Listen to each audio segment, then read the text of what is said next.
սիրտս ցավացել է։ 85-ամյա այս կինը 7 տարի առաջ իշխանափոխության օրերին Երուսաղեմում օրհնված իր խաչը նվիրել է Նիկոլ Փաշինյանին։ Այսօր խնդրում է իր դեմքը ցույց չտալ։ Որ Աստված իմ երկիրը Արցախը պահի պահպանի Նիկոլի շնորհիվ մի խոսքով իմ սրտի ցանկությունն նման գրեց, բայց ցավում է։ Երևի Աստված հիմա իմ ձայնը կլսի, որ ես արդեն փոշմանել եմ։ Ասում է խաչը տվել էր, որ Փաշինյանն ամուր պահեր Հայաստան, Արցախ, Սփյուռք միասնությունը, բայց նա ճիշտ հակառակն է արել։ Իմ թորս Արցախում է ծառայել, ասում եմ, տատ մի հրաշք երկիր է։ Անհանգստանում է 85-ամյա կինը, տեսնես ինչ օրն են գցել Փաշինյանները իր նվեր խաչը։ Արդյոք այդ խաչը ինքը ընդունեց իր տան անջունին կախեց կամ Աննան ինչ են մտածում։ Անկեղծ ուզում է ինքս անել, Ըստ սոցհարցումների Փաշինյանի ու նրա թիմի վարկանիշը սրընթաց է ընկնում։ Փարաքյարում պարտվեց, Գյումրիում պարտվեց, Երևանում չհաղթեց, Վանաձորում չհաղթեց, Սյունյաց քաղաքներում չհաղթեց, իսկ որոշ տեղերում ինքը կարողացավ ուղղակի ավականու անդամների վրա ճնշում գործադրելով իր կողմը տանել եւ քաղաքի իշխանությունը վերցնել, բայց արդյունքում չի հաղթել։ Քաղտեխնոլոգներն ասում են 44-օրյա պատերազմից հետո Փաշինյանի իշխանությունը 4 հենասյուն էր պահում։ Հավատարիմ ընտրազանգվածը բավականին քչացել է, բայց դա բավականին կայուն է մնում։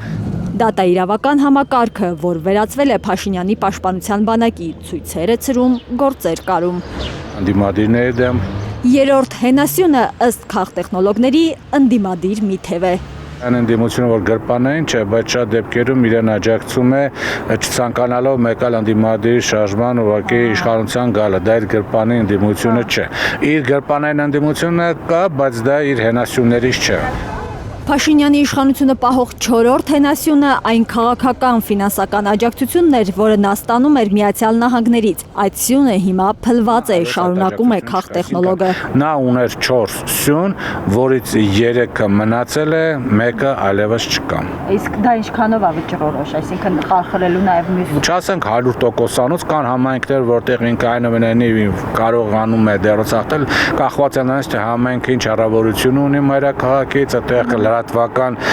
ինչ ուրեմն հոսքեր կան։ Եթե այդ հանգամանքները լուծում են, ապա կարող ենք ասել, որ վարչապետի համար անգամ համայնքներում հաղթելը բավականին լուրջ ուրեմն խնդիր է առաջացնում։ Միևնույն է, դեռ վաղ է ասել, որ Փաշինյանը կգնա, չի վերարտադրվի 2026-ի խորհրդարանական ընտրություններին, նկատում են վերլուծաբանները։ շատ լավ արդյունքներ կունենանք։ Հիշեցնում, ազգային ժողովի ընտրությունների արդյունքի վրա 1000 մի բան կարող է ազդել, սոցիալական խնդիրներից մինչև անվտանգային հարցեր ու արտաքին քաղաքական ազդեցություն։ Փաշինյանին խաչ նվիրած 85-ամյա կինը հիմա ուզում է, որ նա պատժվի, թուլացրեց հային։ Որտեղ որ կանգնեց ու խոստումներ էր տալի, այդ ձևի կանգնի, ասի ժողով ջան, ինձ ներող կլնեք, մեղանչում է։ Մնացածն էլ դատաստանը Աստված գիտի, թե ինչ կանի։ Արփիկ Քեսյան, Նորա Շարբաթյան, Աշոտ Մնոյան, Սմբատ Ասլիկյան, Հայլուր։